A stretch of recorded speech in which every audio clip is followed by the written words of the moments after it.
folks, Dominique here with you again, and I want to wish everybody a really happy Thursday. I hope your day is really going well. I wanted to take a moment of my afternoon here and talk to you a little bit about a topic that just a lot of people have asked about lately. Please forgive me if you're hearing me tapping away on my phone. I'm opening up my notes for my program, and I just realized that you can totally hear me tapping during my last live podcast, so forgive the noise. I do apologize.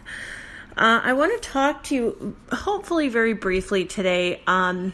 We all know that I can talk with the best of them. So I hope to talk to you a little bit slightly briefly today and talk about a really important topic. So many of us out there, I'm just going to set this one up for you. We experience relationships with people that we fall deeply in love with or are deeply committed to as friends, that we just deeply care for as coworkers and just want to help. We love the vision of the company we're working for or the organization we're volunteering for, and we invest ourselves and we want to do everything we can to help.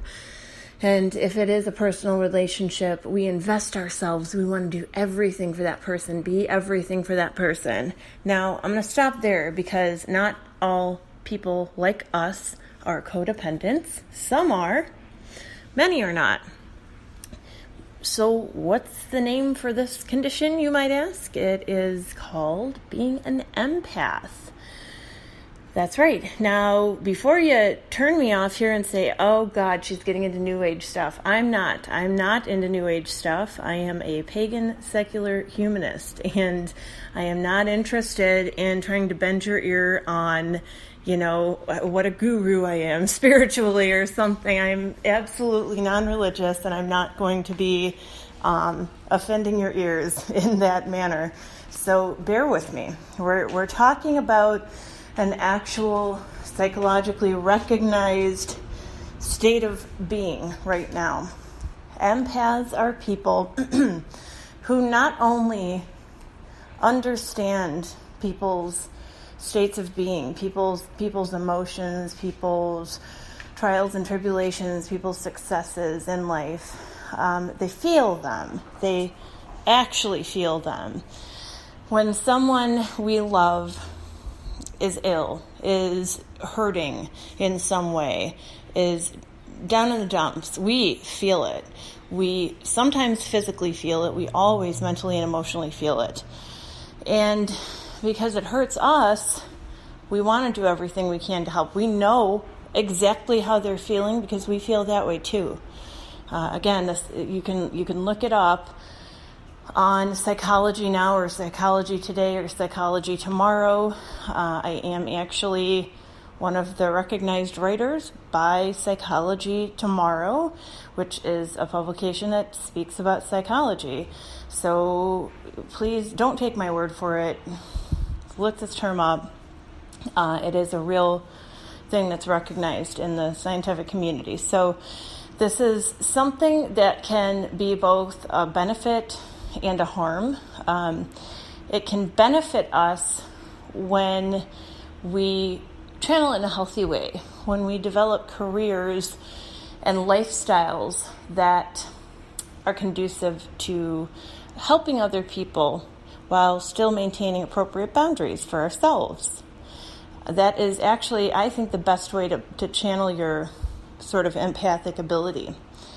Find a career, find a place in life where you're able to help other people on a consistent basis while lifting yourself up and maintaining appropriate boundaries. For me, that was going to school for psychology, that was founding my own business, and, working with other people on a day-to-day basis who are also empaths and who go through psychological abuse and narcissistic and cluster B abuse in particular, which a lot of us do, and we're not aware of that fact. So that leads me to my next point, which is the fact that empaths are often preyed upon by others. Now, I'm going to give it to you straight, guys.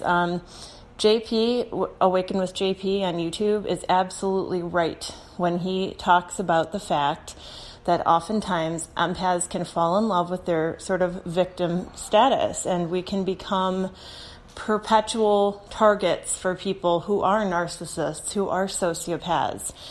And when we continue becoming targets, that just confirms our own limiting beliefs about ourselves.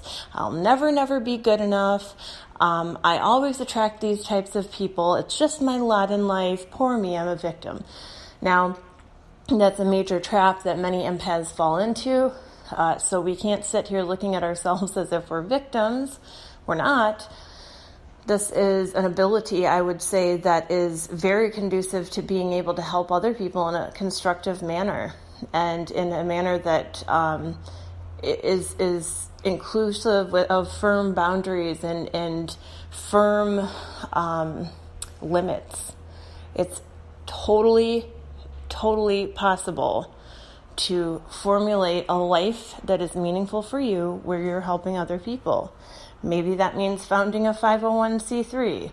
Maybe that means working as a volunteer with a charity in your spare time. Maybe that means finding a job where, as I said, you're helping other people in a way that has appropriate limits and boundaries. So I'm not going to tell you what that means for you, but I am going to tell you how to find that and how to figure out where to go.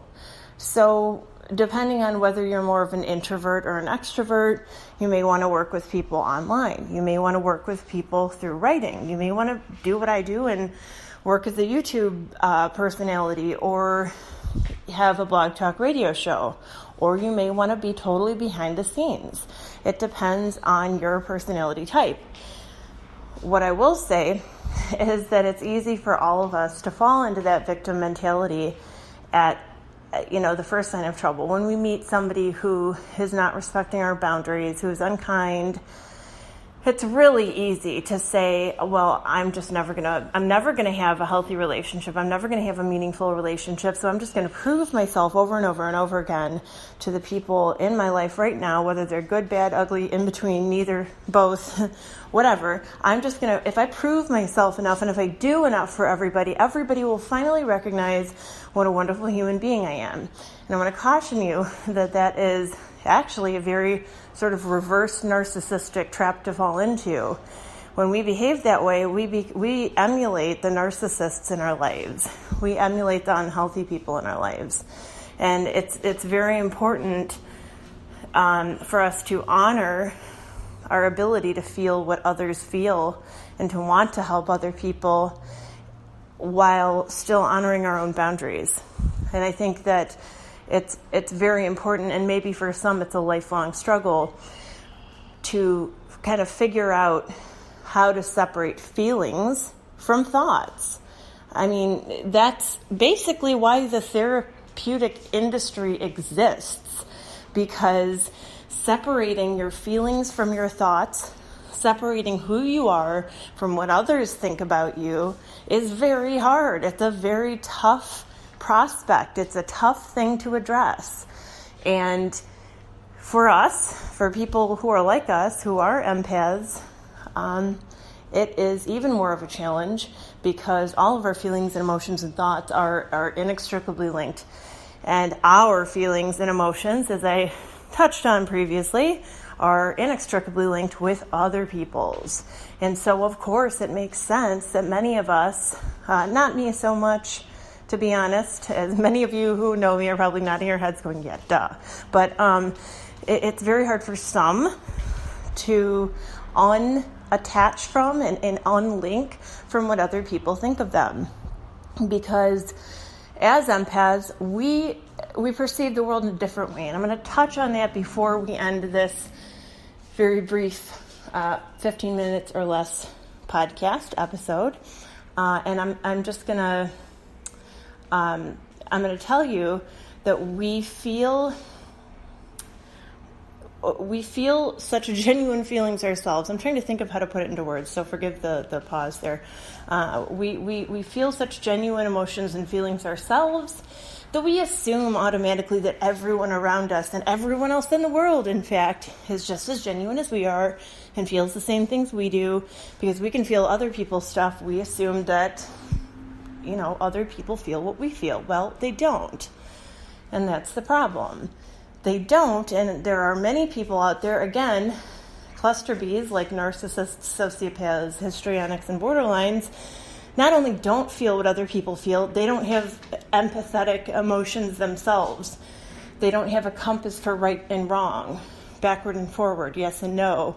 Should I do this? Should I not do this? And they don't care.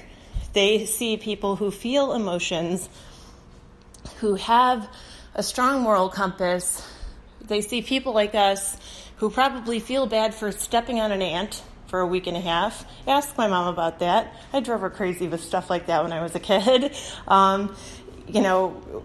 They see people like us who think that way as weak. And as someone who is a ripe target for total and complete manipulation, total and complete control. Now, I want to just explain to you guys who are first, tuning in and haven't listened to my stuff before, that I don't in any way condone the view of cluster B narcissists and sociopaths as big supervillains and evil geniuses. It's not true. Nobody is Voldemort. Nobody is Dr. No. That's absolutely ridiculous. However, they definitely do share a few commonalities, like not caring what they have to do to others to achieve their own goals and their end games. So it's really important to keep in mind, forgive me, my doors are open and people, because it's a beautiful day, are driving like jerks. I do apologize. Some might say that because there's a river close by, it might not be such a bad thing if somebody just went ahead and drove right in. I'm not saying that. Some might say that. So, give you a really good example just there of how a narcissist or how a sociopath might talk by highlighting sort of a real life example of an irritation for me. But I want to, before we go here and before we move on with our day, I want to just stress that if you are an empath, if you feel that you might be an empath, it's very important to kind of separate your feelings and emotions from your thoughts and your knowledge about what actually is going on in your life. And it's very important to be able to separate your feelings and your thoughts from other people's feelings and other people's thoughts. And again, this isn't something that's an easy task to accomplish. So I'm not suggesting that it's going to happen overnight, but, if you are struggling with this, and if you're an empath, let's be real, you are struggling with it. So if that's the case for you, I really do want to encourage you to find a qualified psychologist, a qualified coach, probably both. Probably both would be a good idea. Psychologists are great for spurring you on to make better decisions. Coaches, like myself, are good at actually holding you to your word and assisting you in day-to-day life. So I'm going to leave this broadcast with a little bit of a plug for my business, because I genuinely do think that I'm capable of helping those of you who are experiencing this sort of a situation in your life, because I do. I experience that every day. Please feel free to shoot me an email if you'd like to set up a one-time consultation, like an a la carte session, and we will go from there. If you feel that we're a good fit and I feel that we're a good fit for one another, we'll go ahead and set you up with a monthly program. You can choose to renew it or not every month. Don't have any personal attachment to whether you do or not. It's all about what fits and works for you. So you're not alone. That's the message. That's what I wanted to end with. You guys have a wonderful, narcissist-free cluster B free, problem personality free day and night, and be well.